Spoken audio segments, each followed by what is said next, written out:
Chapter 8. Why do 95% of market participants fail?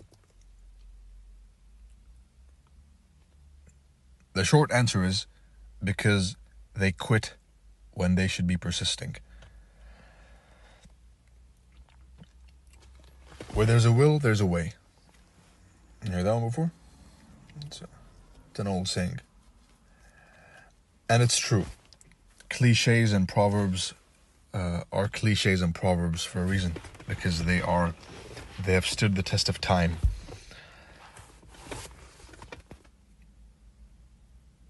There's going to be some of you who will simply coast by this mentorship and move on as if nothing happened. I know that there's going to be a lot of you who will completely transform their trading, as has happened before with the previous ones. But there's going to be some of you who coast by this one, and this message is for them. Snap out of it. Focus. Excuse me, that was the car. Snap out of it, focus, and get professional. We just started the year. Q1 is almost over. And this was recorded before, actually, but I had to redo it right now. Q1 is almost over. And it's a long year ahead of us. And I've given you enough tools, a lot of tools, enough tools to completely milk the year. If you can focus. So I've done my part. My part is showing you the way. My part is pointing you to the road. And your part is walking to it and taking the path that it leads you to.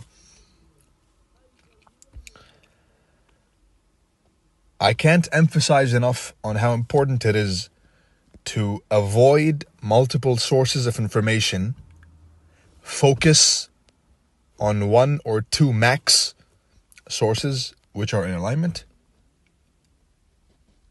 and get to your charts. You will learn the most spending time by yourself in your room or basement or desk or wherever you are, wherever you like to go and practice. But you will learn the most studying by yourself. It's good to have groups.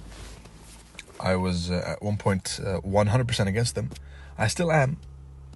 But I understand the importance of having multiple eyes, for example, when it comes to gathering data, when it comes to forecasting.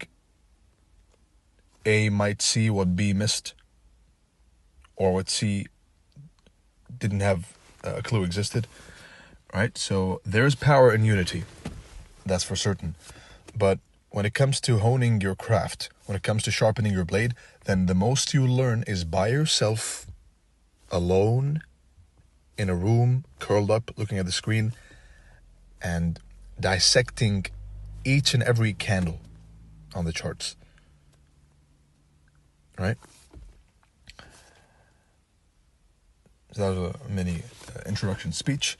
And now we delve into the technicals of why a trader fails. Here's a cycle of a failed trader. Step 1, discovers a potential strategy. And this could be many of you. If this is you, pay attention. And the first step to curing a disease is diagnosing a disease. Right? As a doctor, before curing, I have to diagnose. I have to see what's the anamnesis, the medical history. I have to see what's wrong. So if you don't know something's wrong, you can't improve. You first have to admit there's something wrong, and from that moment onwards, improvement may happen.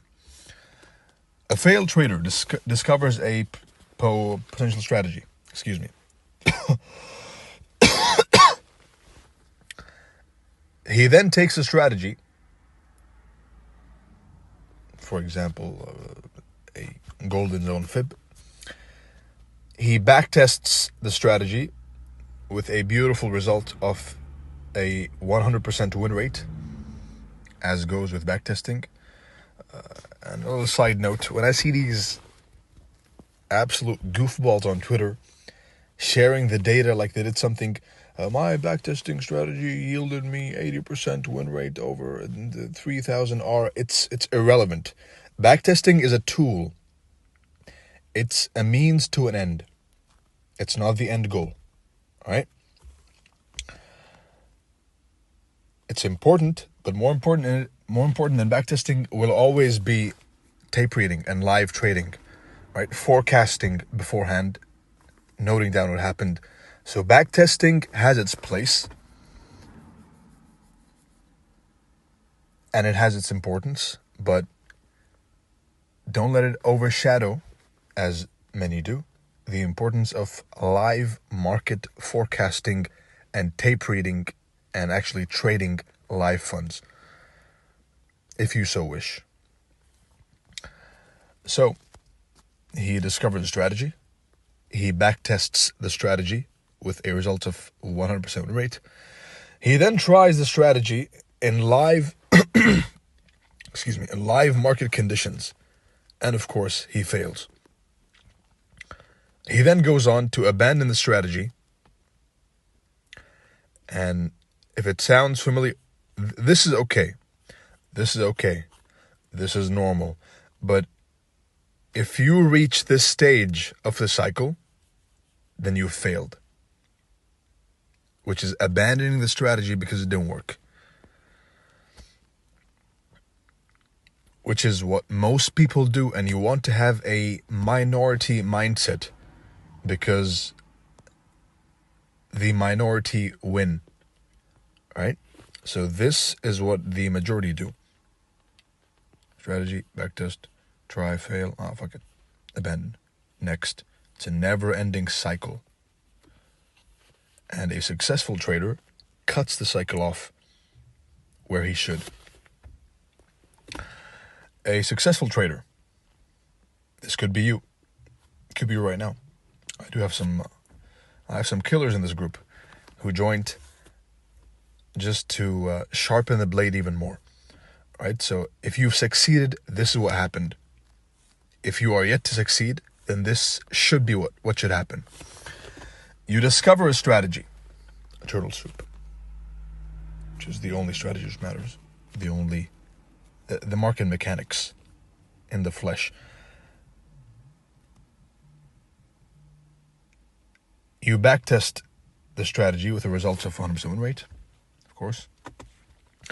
You then try it in live market conditions, and this is what differentiates the successful trader from the failed gambler, which is when a successful or to-be successful trader tries in live market conditions and fails, he then questions why.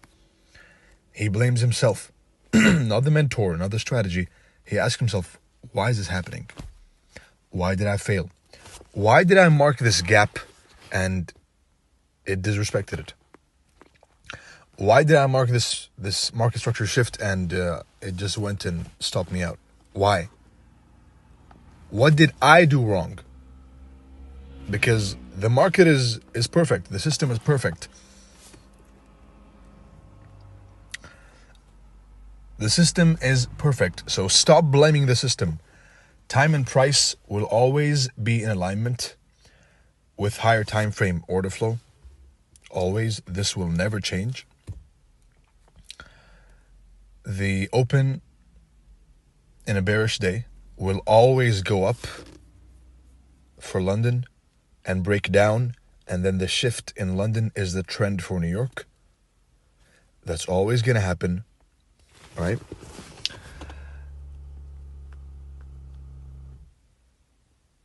Low, high, lower, low. Expansion leg, higher, high. Leg number 2 is always going to happen.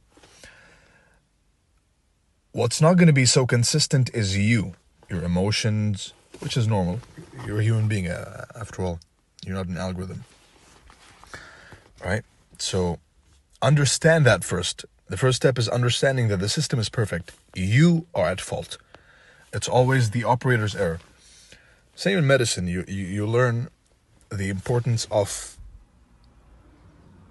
being the operator and realizing that most mistakes that happen in surgeries, for example, they happen from the lack of experience of the operator or the mistake committed by the operator. Operator error is what accounts for the majority of malpractices in the world, in all clinics, in all hospitals, right? So the system is perfect. Stop blaming it, blame yourself. Stop randomly pressing the buttons for the sake of pressing it, which I know all of us have done. Yes, even me, once upon a time. But some of you, you've made it part of the routine, right? For your trading routine, wake up, press buttons, go to sleep. Stop it. Organize your personal life, because it does infiltrate into your trading. Plan the trades, and thankfully we have an edge. If you're in this group and you've watched the previous chapters, then you have an edge, which is you know that your setups are timed, so you have everything planned beforehand. The only way you can fuck it up now is by not understanding the higher time frame, or not getting the correct higher time frame directional bias, and that's one important thing, and lacking chart time. I've given you the sword, I've given you the weapon, I've given you the tool. Now and I've shown you how to use it. If you're going to actually use it, that's up to you. Clean your room. And I don't say this frivolously or as a joke. I say it seriously, because the state of your room tells me the state of your mind. If your room's a mess, then you probably have 200 tabs in the background of your phone, right? So clean your room, if you have a room. Clean your house. Organize your day. Have some sense of time management. And this drags me back to the previous point of minority mindset. The majority of people don't clean their room, and they have unorganized lives, and they lack time management skills. And of course, the majority always lose in the markets. So that is something to take into consideration. It's not a direct cause, but me, for example, I find when my room is clean and not messy, then I can trade with a clear mind. I'm a Muslim, so when for example, I pray 5 times a day. As a Muslim, you have to pray 5 times a day. So when I pray them on time, then my mind is a lot fresher, as opposed to when I delay one, which should never happen, right? So manage your time. Next up is an image of the stages of the ideal trade. Planning, marking the key level, waiting for the level to hit, executing, and waiting. As you can see, waiting constitutes of 50%, more than 50% of the time spent framing a trade, right? Planning is also a large portion. Executing is a couple of seconds. Enter, press the button, exit the application or the website. All right, so waiting, patience. Chapter 1, which many failed. Patience, patience, patience.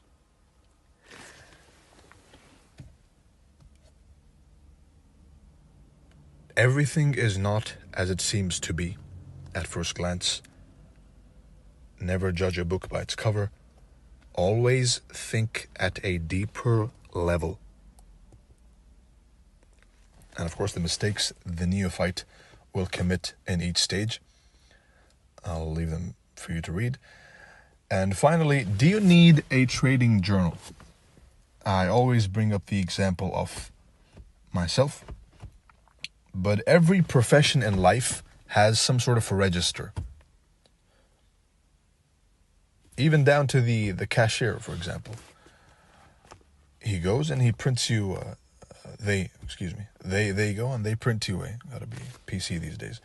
They go and they print you the receipt, right? So a register of some form is important if you want to be a professional. And every single professional trader I have ever known, and the best of them, and I've known many, I'm connected to many of them, multi-million dollar traders. Yes, some of them with hedge funds, some of them manage investor capital, but every single one of them has a professional journal. And I've spoken about journaling a lot. You can go to Twitter and search journaling, etc., and you'll see. All right?